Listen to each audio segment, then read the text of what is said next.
तीन चार बातें बड़ी जो हैं वो तेज़ी के साथ ऐसी हैं जो पिछले 24 घंटों में हुई हैं। एक तो ये कि ये हमें पता है कि और ये बहुत बड़े वाक़यात हैं। ये इस तरह से हुआ कि ये हमें पता है कि जो पहले MI6 और CIA के जो सरबराह हैं उन दोनों ने वो फाइनेंशियल टाइम्स का पहली दफ़ा इवेंट हुआ, उसमें दोनों अदारों के सरबराहान आए। उन्होंने यूक्रेन पे बात की और उन्होंने बात की ये गज़ा के अंदर जंगबंदी। गज़ा की जंगबंदी जो है असल में ये लिंक्ड है दो रियासती हल के साथ। मतलब इसका एंड जो है वो दो रियासती हल है। मतलब पहली स्टेज उसके साथ कंटिन्यू होती है, वरना वो बीच में कुछ नहीं है। अगर बीच में कहीं टूटता है मामला तो फिर वो दोबारा ख़राब होता है। अच्छा, तो वहाँ पर उसका जिक्र हुआ।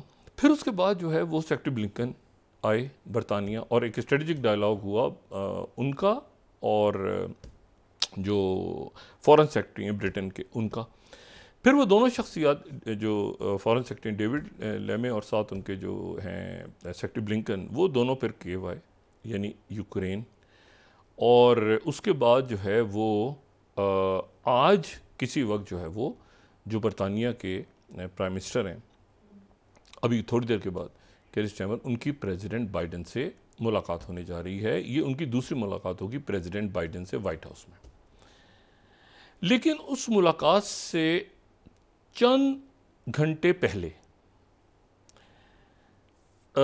रशिया की जो इंटेलिजेंस एजेंसी है FSB, जो कि KGB की जिसने जगह ली थी, उन्होंने 6 बरतानिया के जो सफारतकार हैं उनको मुल्क छोड़ने का कहा है। और उनकी जो डिप्लोमेटिक उनका जो स्टेटस है वो उनसे छीन के उनसे कहा, और बल्कि उनकी तस्वीर वहाँ पे जारी की। फिर उनकी तस्वीर जो हैं वो उनके मीडिया पर भी जारी की और उनको एक अनयूजुअली हार्श स्टांस लिया।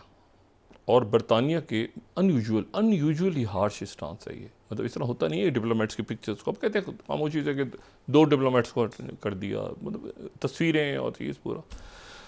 ये उन्होंने अपने सरकारी TV पे भी चलाया, ये उन्होंने अपने हर जगह पे ये कि 6 जो बरतानिया के जो डिप्लोमेट्स हैं ये स्पाइंग में और एप्सनज में ये मुलविस थे। और ये जो हैं ये बरतानिया का जो फॉरेन ऑफिस है वहाँ पे जो सेंट्रल एशिया और इस जो ईस्टर्न यूरोप को जो डील करता है उनके साथ बराह रास्त राब्ते में थे। और राब्ते में तो उन्होंने होना था ज़ाहिर है, लेकिन इन्होंने कहा कि ये नहीं, वो एक्सेलेशन चाहते थे। अच्छा, अब जो बरतानिया का फॉरेन ऑफिस है उनकी तरफ से डिनायल आया, रिबटल आया और बड़ा सख्त आया। उन्होंने कहा कि ये रशिया जो है ये चूँकि हमने ब्रिटेन में और अक्रॉस द यूरोप रशिया के जो इंटेलिजेंस सर्विसेज थी और उनके जो लोग थे और उनके जो एसेट्स थे जो भी थे उनके ऊपर हमने उनको कैच किया है with in last few months या ईयर्स। तो ये उसका रिस्पॉन्स है। और ये कि हमारे फॉरेन सेक्रेटरी चूँकि वहाँ पे गए, यूक्रेन का दौरा उन्होंने किया और साथ जो है दौरा किया वो ब्रिटेन ने अपनी बात की है। उन्होंने कहा तो ये उसका रिस्पॉन्स है और ये कोई स्पाइंग और एप्सनाज और ऐसा नहीं हो रहा था और बड़ा सख्त उन्होंने जो है वो उसका रिस्पॉन्स आया ब्रिटिश फॉरेन ऑफिस की तरफ से। लेकिन असल जो मुलाकात है, जो कहना चाहिए ना कि mother of all the meetings, वो अभी होने जा रही है थोड़ी देर के बाद। और वो जो मुलाकात है वो ये उसमें डिस्कस होने जा रहा है कि क्या, देखें बरतानिया तो तैयार है इस बात पे कि वो अपने जो स्टॉर्म शैडो मिसाइल्स हैं, स्टॉर्म शैडो, ये स्टॉर्म शैडो मिसाइल्स जो हैं ये इनको फ्रांस में स्कैल्प मिसाइल कहा जाता है, स्कैल्प के नाम से याद किया जाता है या पुकारा जाता है, क्योंकि ये बरतानिया और फ्रांस दोनों की यानी मुश्तरका, पहले तो ये था कि 2 मुल्कों की, फिर इसमें मर्जर हो गया एक इटालियन कंपनी। एनीवे इसको स्कैल्प कहते हैं फ्रेंच, और इसको ब्रिटेन जो है वो इसको स्टॉर्म शैडो के नाम से। अच्छा, ये जो है ये टोर्नेडो, राफेल, मिराज, इन तैयारों के साथ जो है ये यूरोफाइटर्स, इनके साथ ये फ्लाई करता है और उसके बाद इसकी रेंज, स्पीड वगैरह वगैरह वगैरह वगैरह। इनकी रेंज जो है ये 250 किलोमीटर है। 250 किलोमीटर इनकी रेंज है, अगर मैं इनकी ऑफिशियल वेबसाइट कोट कर रहा हूँ यहाँ पे, ठीक है। तो 250 किलोमीटर रेंज जो हमें नीचे नज़र आ रही है लिखी हुई। अच्छा, 250 किलोमीटर रेंज है और 1000 किलोमीटर पर आवर स्पीड है और वगैरह वगैरह सारी, ठीक है। और दूसरा भी हम इसका देख लेते हैं, दूसरी जो इनकी साइट है तो उस पर भी इनकी जो है 250 से 400 मैक्सिमम जो इनका नया वो अपडेटेड, और 450 kg जो है वो ये पेलोड कैरी कर सकते हैं, ठीक है। अच्छा, अब इशू ये है कि ये तो हो गया, ब्रिटेन तैयार है इस पर। ब्रिटेन ये मिसाइल देने को तैयार है यूक्रेन को, डीप इनसाइड रशिया इस्तेमाल हो, डीप इनसाइड। अभी ये यूक्रेन के पास हैं, लेकिन यूक्रेन इनको रशिया के अंदर इस्तेमाल नहीं कर रहा, अपने मुल्क में ही इस्तेमाल कर रहा है। जो ब्रिटेन है और जो बाइडेन इंतजामिया के बारे में कहता है डिवीजन है थोड़ी सी, कल जो बात हमने की थी कि क्या ये मिसाइल यूज़ करने हैं इनसाइड रशिया या नहीं करने। ये बात ध्यान में रखें कि रशिया का साइज आप देखें तो रशिया के अंदर अगर आप 250 किलोमीटर तक जाते हैं, 300 किलोमीटर तक जाते हैं, तो रशिया अपने वो एसेट्स या बेसिस सारी पीछे करके, मतलब वो दूर कर चुका है पहले ही शायद, तो ये मिसाइल वहाँ था। लेकिन जो प्रेसिडेंट बाइडेन है उनके ऊपर बड़ा शदीद दबाव कि भाई आप जो हैं, आपने ये जो मिसाइल्स हैं ATACMS ये आपने जो हैं ये दे तो दिए, ये आपने दे तो दिए यूक्रेन को, लेकिन ये कि आप उनसे कह रहे हैं कि इसको इस्तेमाल नहीं करो इनसाइड रशिया, इनको इस्तेमाल करो आप अपने यहाँ, रशिया के अंदर आप इस्तेमाल नहीं करो। अब इस बात के इम्कानात हैं कि आज मीटिंग में प्रेसिडेंट बाइडेन, US प्रेसिडेंट और ब्रिटिश प्राइम मिनिस्टर इजाज़त दे दें यूक्रेन को, हो सकता है, और ये भी हो सकता है कि ना दें, दोनों वो बहुत पॉसिबिलिटीज। परमिशन देते हैं वो तो ये मामला ख़राब हो जाएंगे बहुत ज़्यादा। उसकी वजह यह है कि जो प्रेसिडेंट पुतिन है उन्होंने ये कहा है कि ये मिसाइल्स अगर रशिया के अगेंस्ट यूज़ हुए तो उसका मतलब ये है कि रशिया जो है वो एट वॉर होगा, एट वॉर तमाम नेटो ममालिक के साथ। It will be considered as act of war. अच्छा, अब यहाँ पर जो है ना, ये मैं CNN ब्रेकिंग जो चल रही है 4th, ये सेंसिटिव और बड़े अजीब व गरीब किस्म के हालात हैं।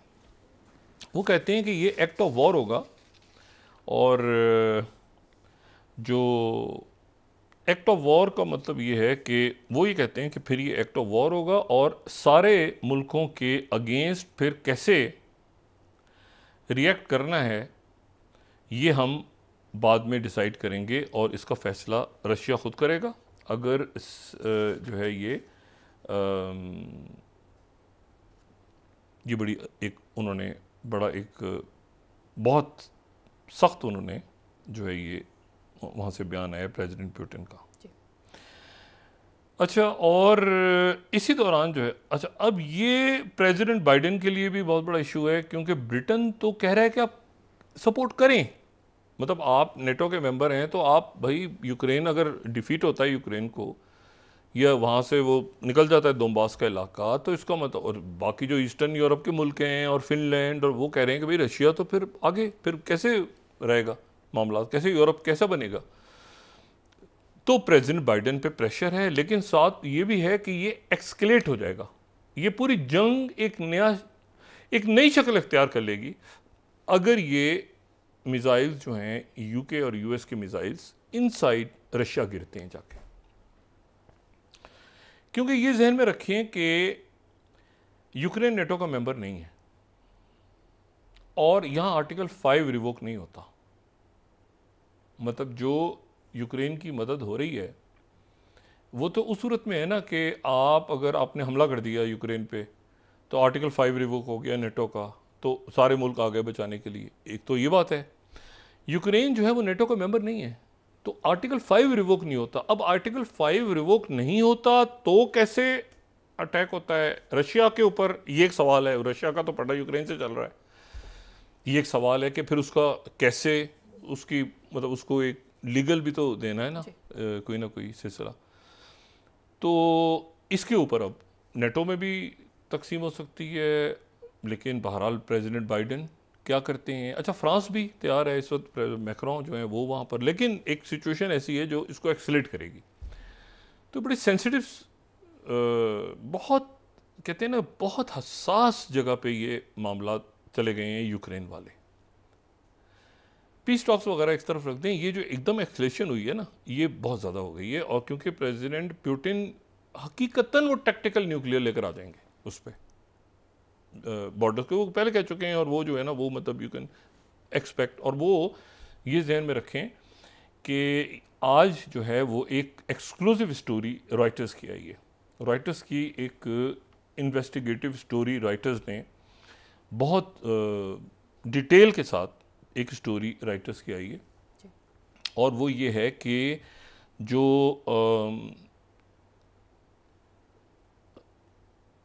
रशिया है वो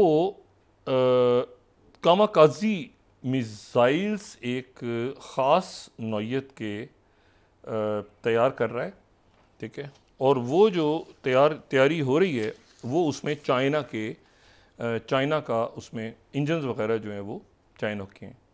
ये गैरपिया A2 के नाम से, और उन्होंने इसकी कंप्लीट कि जगह कौन सी है, प्रोडक्शन चेन क्या है इसमें, चाइना ये कौन सी जगह है यहाँ पर, चाइना के जो है रशिया चाइना के आपस में, इन्होंने पूरी उसकी जो फैक्ट्रीज़ वगैरह हैं वो भी इसमें दिखाई हैं, ठीक है, कि ये मुख्तलिफ़ जगहों पे। और ये अच्छा, लेकिन इसमें जो अगर रॉयटर्स की हम स्टोरी वो दिखा सकें, रॉयटर्स की, आई होप कि हमारे पास होगी वो, तो उसमें जो रेंज है वो 1500 किलोमीटर है उस स्टोरी में, ठीक है। अगर हम ये यहाँ पे दिखा सकें 23rd स्लाइड, तो जो गारपिया है, अब ये बड़ी एक इंटरेस्टिंग बात है कि जो गारपियम मिसाइल तैयार हुए हैं, देखें उनकी तो 250 से 400 किलोमीटर थी। अभी हम इसकी भी देख लेते हैं थोड़ी देर में कि ये ACTMs की क्या है, लेकिन यहाँ जो रेंज है वो रेंज है 1500 किलोमीटर। और ये राइटर्स की अगर दोबारा वहाँ पे हम होल्ड करें तो 1500 किलोमीटर रेंज है और 300 किलो जो है वो पेलोड है, ठीक है। अच्छा, तो ये जो है ये 1500 किलोमीटर, और ये जो है रफली सिमिलर टू वो जो शहीद 126 ड्रोन जो कि मॉस्को ने एक्सटेंसिवली यूक्रेन में यूज़ किए थे, तो 1500। अच्छा, इसके मुकाबले में ज़रा वापस जाएं, अगर हम इस पे स्टॉर्म शैडो पे जाएं, तो इनकी रेंज जो है वो तो है 250 से 400। और अगर हम ये ATACMs की रेंज देखें तो इनकी जो रेंज है वो जाती है, the range depends on the model, लेकिन जो मैक्सिमम रेंज है वो भी 300 किलोमीटर है, ठीक है।